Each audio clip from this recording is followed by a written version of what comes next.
Highways. వాస్తవానికి నాకు నిన్న నైటే కావ్యాస్ మీడియా మిత్రులు ఫోన్ చేశారు.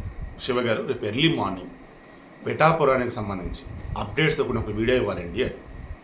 ఓకే ఇద్దాము, ఎలా ఏంటి అన్నప్పుడు ఒక లైన్ చెప్పారు. నాకు భలే ఇంట్రెస్టింగ్ అనిపించింది. నైట్ అంతా ఆల్మోస్ట్ మెలకు వచ్చినప్పుడల్లా మొబైల్ అప్డేట్స్ చెక్ చేస్తా ఉన్నా. ఇది ఇప్పుడు అన్నీ రీచెక్ చేసుకొని ఇప్పుడు వీడియో ఇస్తూ ఉన్నా. పిఠాపురం పవన్ కళ్యాణ్ పోటీ చేస్తూ ఉండటంతో ఆల్రెడీ ఆ పేరు బాగానే ఫేమస్.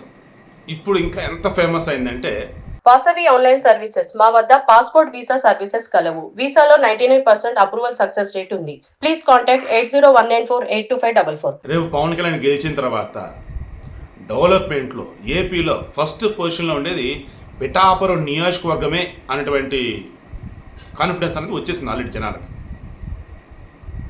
ఎంత అంటే వంగ గీత వైసీపీ ఎమ్మెల్యే అభ్యర్థి, ఆమెను సైతం ఆ పోలింగ్ స్టేషన్కి వెళ్తున్న వాళ్ళు, క్యూ లైన్లో నించున్న వాళ్ళు గ్లాసు గుర్తుకు ఓటేయమని చెప్పేంత సిచ్యువేషన్ ఎట్లా ఉందంటే అక్కడ పోటీ చేస్తుంది పవన్ కళ్యాణ్, అతనికి అపోనెంట్ జగన్మోహన్ రెడ్డి అన్నట్టుగా జనాలు ఫీల్ అయిపోయారు.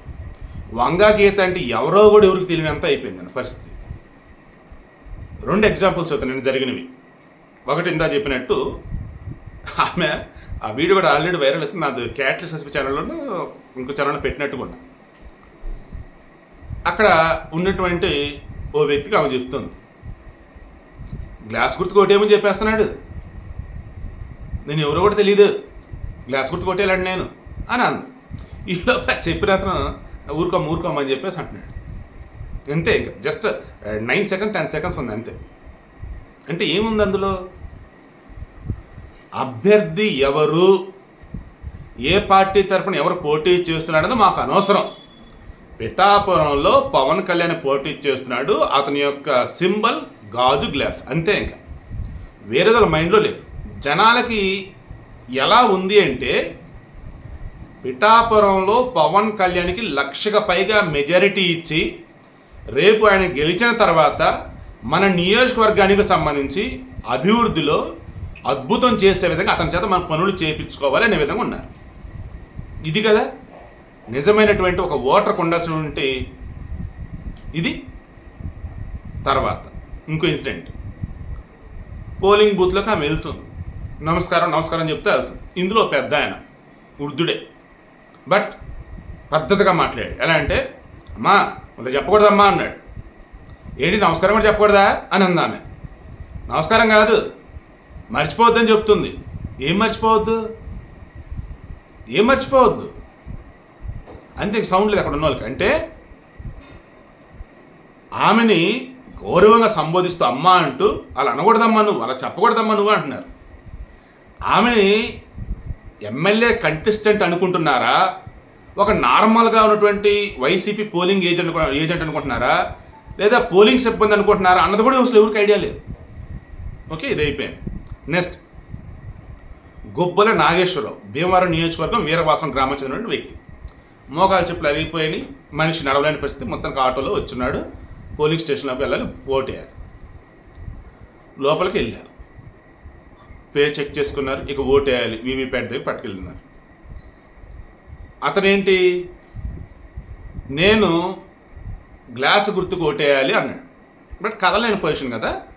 దెన్ ఈవీఎం మిషన్ మీద ఆడన్న పోలింగ్ అధికారులు ఎవరైతే ఉన్నారో ఫ్యాన్ సింబల్కి వేసాడంట.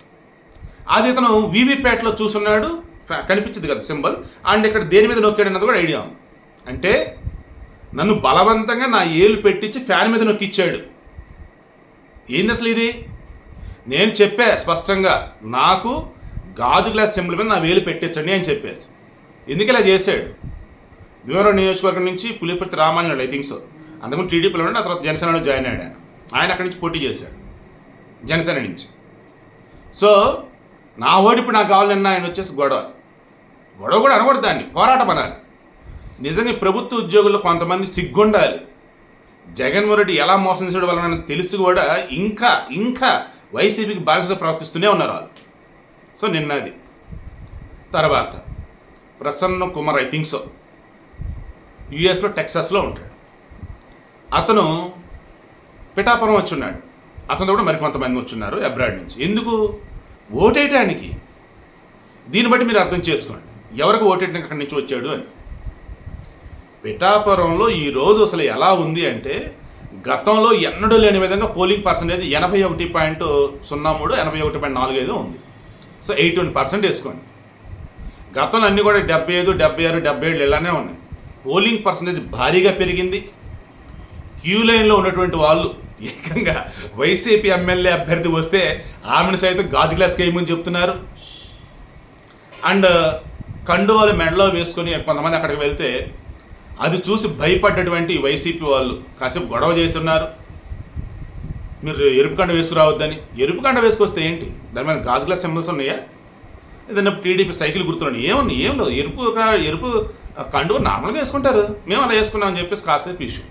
అంటే పిఠాపురంలో ఉన్నటువంటి వైసీపీ అభ్యర్థి వంగా గీత కానీ వైసీపీ తరఫున ఎవరైతే క్యాంపెయిన్ చేస్తారో వాళ్ళు కానీ నిన్న పోలింగ్ సిబ్బందితో పాటు ఆ పోలింగ్ ఏజెంట్ కూడా రిమైనింగ్ ఎవరైనా సరే అందరిలో కూడా దారుణంగా ఓడిపోబోతున్నాం, ఇక్కడ పవన్ కళ్యాణ్ అద్భుతమైన మెజారిటీతో గెలవబోతూ ఉన్నాడు అన్న ఇది వాళ్ళకి వచ్చేసింది. ఇంకా ఆల్మోస్ట్ హోప్స్ వదిలేసుకున్నారు వాళ్ళు. ఇక పవన్ కళ్యాణ్కి సంబంధించి అతని భార్య ఇద్దరు కూడా వచ్చి వైసీపీలో ఉన్నటువంటి కొంతమంది, జనసేన నుంచి వైసీపీలో కొంతమంది గత కొద్ది రోజుల క్రితం పిచ్చగా బాగున్నారు. ఆయన భార్య కలిసి లేరు, విడిపోయారు, త్వరలో ఇంకో పెళ్ళి అద్దెంది. వాళ్ళందరూ కూడా జస్ట్ అసలు ఏమి నోరెత్తి ఒక మాట చెప్పాల్సిన అసలు చక్కగా అన్నాలిజంతో వచ్చున్నారు. ఓటుకు వినియోగించుకున్నాడు మంగళగిరిలో, అదొక పార్టీ ఆఫీస్కి వెళ్ళి ఉన్నారు అంతే. బస్ అందరూ నోరులు మూతపడ్డాయి. ఇన్నాళ్ళు ఈయన భార్యల గురించి, ఈయన పెళ్ళిళ్ళ గురించి పిచ్చగా వాగిన వాళ్ళు, ఇంకో పెళ్ళికి రెడీ అవుతుందని చెప్పేసి పిచ్చగా వాగిన వాళ్ళు అందరికీ నోర్లు మూతపడ్డాయి. దాంతో రాష్ట్ర వ్యాప్తంగా ఉన్నటువంటి వాళ్ళంతా కూడా ఏం చేసి ఉన్నారు, ఈ వైసీపీనికి ఇంటికి పంపాల్సిందని అన్నట్టుగా నిన్న రాష్ట్ర వ్యాప్తంగా కూడా చక్కగా వాళ్ళు ఓటు హక్కు వినియోగించుకున్నారు. రాత్రి కొన్ని చోట్ల 10, 11, 12 వరకు కూడా పోలింగ్ జరిగింది. కొన్ని చోట్ల వర్షం పడింది, టెంటుల్లో ఆగి లోపల అక్కడ ఆగి అంత అయ్యాక వర్షం తగ్గాక మరలా ఓట్లేసి వచ్చారు. నిన్న ఏకంగా తెనాలిలో నాదెండ్ల మనోహర్ జనసేన అభ్యర్థి, అన్నాబత్తుని శివకుమార్ వైసీపీ అభ్యర్థి. ఈ అన్నాబత్తుని శివకుమార్ ఓటర్లను బెదిరించి పోలింగ్ పర్సెంట్ తక్కువ నమోదు అనుకున్నాడో మరి ఏందో కానీ వెళ్ళి ఓటర్ను కొట్టాడు. గొట్టు మొక్కలు సుధాకర్, అతను ఒక సాఫ్ట్వేర్ ఎంప్లాయ్. అదేమంటే నన్ను తిట్టాడు, అది నిజం. నేను అసలు ఎక్కడ తిట్టాను చెక్ చేసుకోండి. నిజం నేను తాగునా అంటున్నాడు, ఇదిగో నా బ్లడ్ ఇస్తా చెక్ చేయండి. నేను తాగునట్టుగా నిరూపణ అయితే నాకు ఏ శిక్ష వేస్తారో వేయండి. నేను తాగలేను అనుకుంటే ఓటర్ను కొట్టినందుకు ఆ ఎమ్మెల్యే మీద చర్యలు తీసుకోవాలని చెప్పేసి అతను. సో అక్కడ తెనాలిలో కూడా జనసేన వాళ్ళు ఓ రేంజ్లో అన్నాడు, టీడీపీ జనసేన కలిసి పోలింగ్ పర్సెంటేజ్ ఓ రేంజ్లో పెంచేశారు. సో లేదు రాష్ట్ర వ్యాప్తంగా కూడా చూస్తే ఈసారి జనసేన అద్భుతమైనటువంటి సీట్లు గెలవబోతూ పిఠాపురంలో పవన్ కళ్యాణ్ మెజారిటీ నా భూతో నా భవిష్యత్ అన్నట్టుగా ఉండబోతా ఉంది. వైసీపీ అభ్యర్థి ఓటమి గీత డిపాజిట్ కూడా దక్కుతలేదన్నట్టుగా ఉండబోతా ఉంది. సో ఓవరాల్గా కన్క్లూజన్, వైసీపీ సిచ్యువేషన్ ఈరోజు ఎలా ఉంది అంటే లాస్ట్ వరకు టీడీపీని జనసేనని విడగొడదాం చూసినటువంటి వాళ్ళు పిఠాపురంలో నమోదైన పోలింగ్ పర్సంటేజ్ చూసి పవన్ కళ్యాణ్కి భారీ మెజారిటీ రాబోతుందని తెలిసి రాష్ట్ర వ్యాప్తంగా కూడా పెరిగిన పోలింగ్ పర్సంటేజ్ చూసి టీడీపీ జనసేన వాళ్ళు ఎంత ఐక్యంగా ఉన్నారన్నది వాళ్ళు చూసి ఒక్కొక్కరికి ఫ్యూజులు ఎగిరిపోయాయి. రేపు 4వ తారీఖు లోపు ఎంతమంది పార్టీలు మారుతారో తెలియటంలా. రేపు 4వ తారీఖు రిజల్ట్ వచ్చిన తర్వాత వైసీపీ పరిస్థితి ఏంటో అసలు ఎవరికి అర్థం కావట్లేదు.